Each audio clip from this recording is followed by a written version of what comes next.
what I was telling, that if the court has not jurisdiction and it has passed any order, any decree, it is a nullity.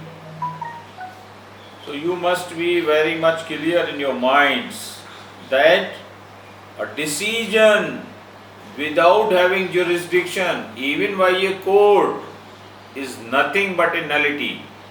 It is a waste paper. Throw out in the dustbin.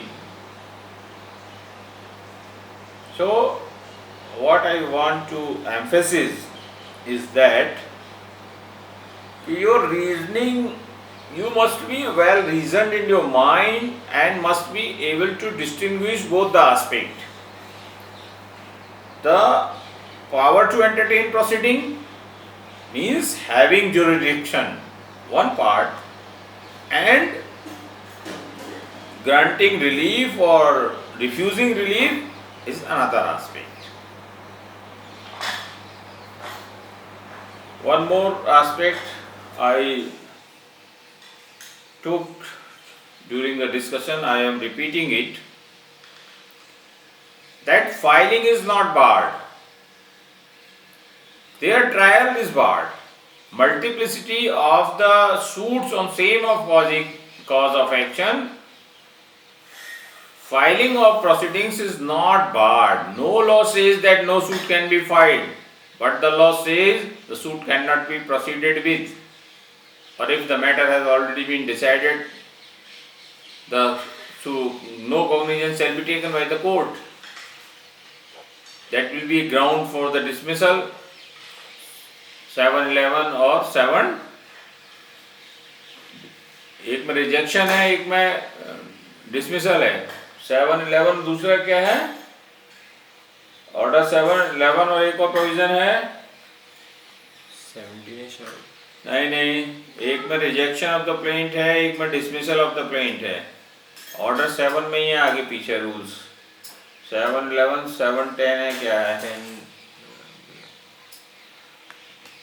You must be able to answer it. मैं तो भूल ही रहा हूँ, आप लोगों को पता होना चाहिए. सो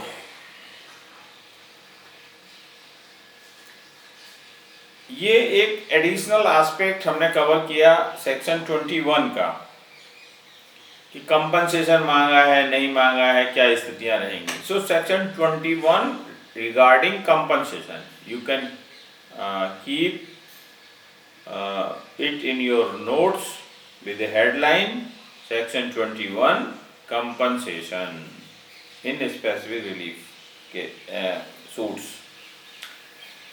On the same pattern, section 22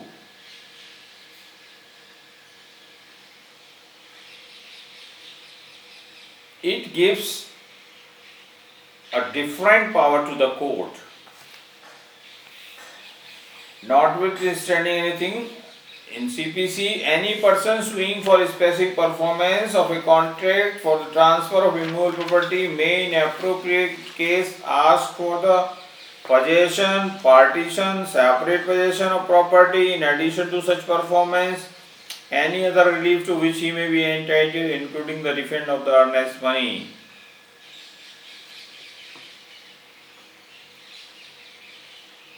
Section 22, specific performance of the contract of sale.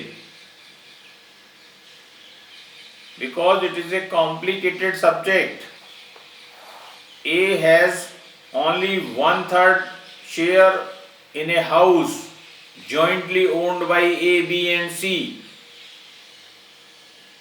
And A has agreed to sell his undivided interest, and sale deed is to be executed. So sale deed can be executed for only undivided interest, 1/3. And it is the well settled law that co-sharer has title and possession over inch to inch land jointly, unless a partition has taken place. So unless the partition has taken place, unless the claim of the plaintiff or the interest of the co-sharer is not demarcated, how the sale deed can be executed? Not possible. How the plaintiff will be able to take the possession of undivided share? First, property has to be divided, demarcated. So it is the same code which can divide it, which can partition it. And suppose some earnest money has been taken and specific performance is not possible for any reason. He has demanded the specific performance and the compensation, but the court says the specific performance is not possible. Compensation you can take. What will happen to the earnest money which plaintiff has already paid to the defendant? It must be refunded back. So this provision makes or empowers the court and the plaintiff. The plaintiff can ask for such reliefs and court can grant these reliefs only when it has been asked. Clause 2, no relief under clause A, B shall be granted by the court unless it has been specifically claimed. So what section 22 makes it clear?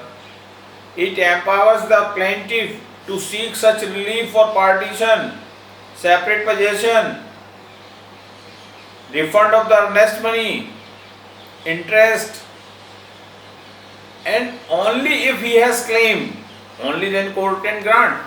If he has not claimed in his plaint, he has just asked the specific performance and the compensation. The same principle was with the compensation. If he has not claimed the compensation, compensation cannot be granted. If he has claimed compensation, it can be granted. So what is the spirit behind this specific relief act? Whatever the plaintiff is entitled must claim and court will grant only when it has been claimed. So it is a basic general principle behind specific relief act, applicable throughout the act.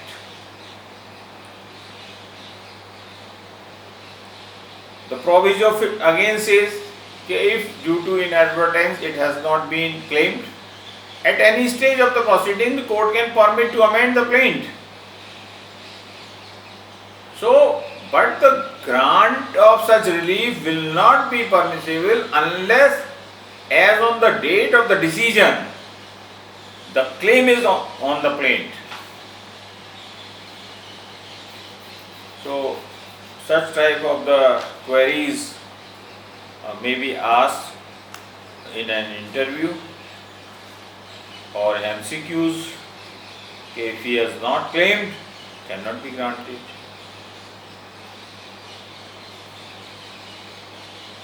Here this clause that any other relief which court may deem fit will not be of any help. Plaintiff has to claim specifically the other relief which is the usual course of practice is with regard to some interest, some other plus minuses, minor plus minuses, but not the actual relief. Court cannot put any specific relief from its own and can it grant. Another reason for refusing it or not granting it would be because justice administration is not at free of cost. The plaintiff has to pay court fees what he is claiming. जो भी वो अपना claim कर रहा है उसके लिए, उस रिलीफ के लिए उसे कोर्ट फीस देनी होगी. प्लेंटिफ ने टिकट नहीं ली, कोर्ट फीस नहीं दी और कोर्ट अब अपने आप दे दे बिना पैसे दिए उसको. तो इसलिए ये भी एक प्रैक्टिकलिटी है A court should not grant relief from its own. A court can sometimes mold the relief whichever may be suitable. So molding of relief to some extent is different from inserting a relief from its own. So court cannot insert relief and grant relief. And one more thing you must remember, that plaint is the encyclopedia of your proceeding. Nobody else can put even a comma and dot on this plaint unless the plaintiff does it.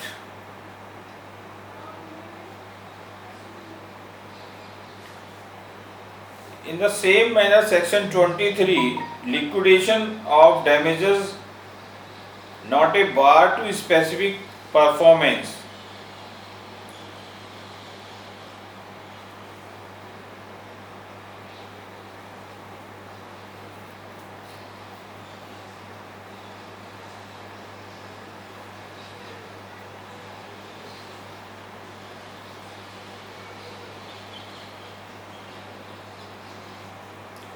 Section 23 liquidation of damages को बार नहीं, specific performance को बार नहीं करता liquidation of damages. इसको आप बड़े simple way में समझिए कि this specific relief act is for providing specific reliefs. And what is the specific relief? Main relief, the specific performance of the contract. So if anything with regard to the secondary aspect, compensation, damages, not claimed, claimed, less claimed, higher claimed, will not affect the main relief.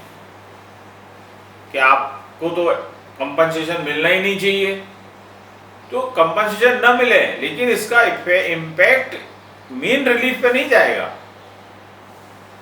और न main relief का impact इस पे आएगा compensation मिलना चाहिए।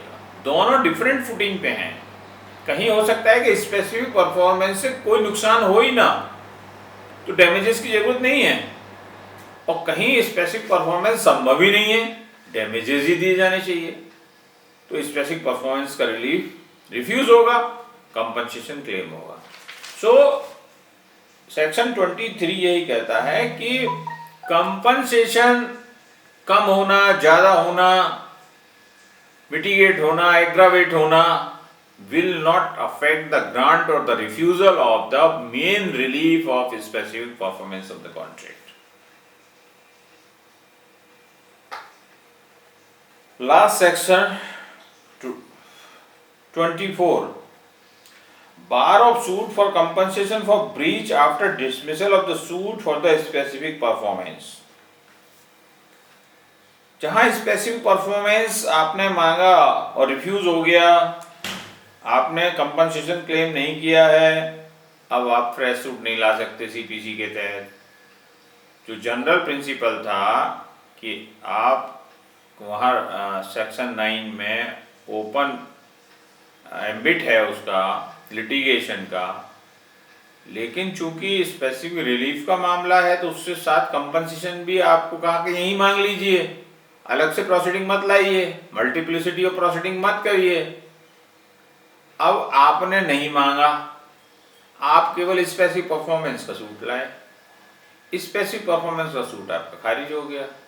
अब आप कहते हैं नहीं, अब कंपनसेशन के लिए मैं सीपीसी में, तो वो सीपीसी में आप प्रस्तुत नहीं कर सकते हैं। तो ये अगर कंपनसेशन क्लेम नहीं किया गया है और या क्लेम कर भी लिया गया है और डिसमिस हो गया है, तो अब ये फ्रेश सूट नहीं आ सकता कंपनसेशन के लिए।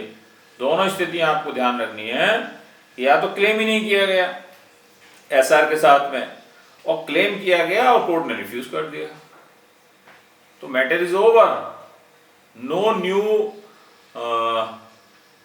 suit can be filed under section 9. But apart from the contract, this compensation, if any other rights are there, any other litigation remains, so it is open. what specific relief has tried to combine the relief of specific performance along with the compensation, because both should be and must be decided at one time. Relief has to be granted, it's okay. With relief, some compensation has to be granted, should be granted. Not granted, not granted. So these two reliefs are combined together. One should not be decided in isolation. And if the party himself has not claimed the other relief, so matter is over. Remember CPC Order 1 Rule 1. All pleas or claims should be taken. If not taken, no further suit would lie. The same principle of the CPC Order 1 applies here in section 24. So this is the second and I think lengthiest part, specific performance of the contract as a specific relief under Specific Relief Act. I also told you to write it down in your notes why these reliefs are called specific reliefs. Tomorrow we will take another specific relief. One more aspect is with regard to the contract remains the rescission of the contract. So we will take tomorrow chapter 4, rescission of the contract. So contract part will be completed.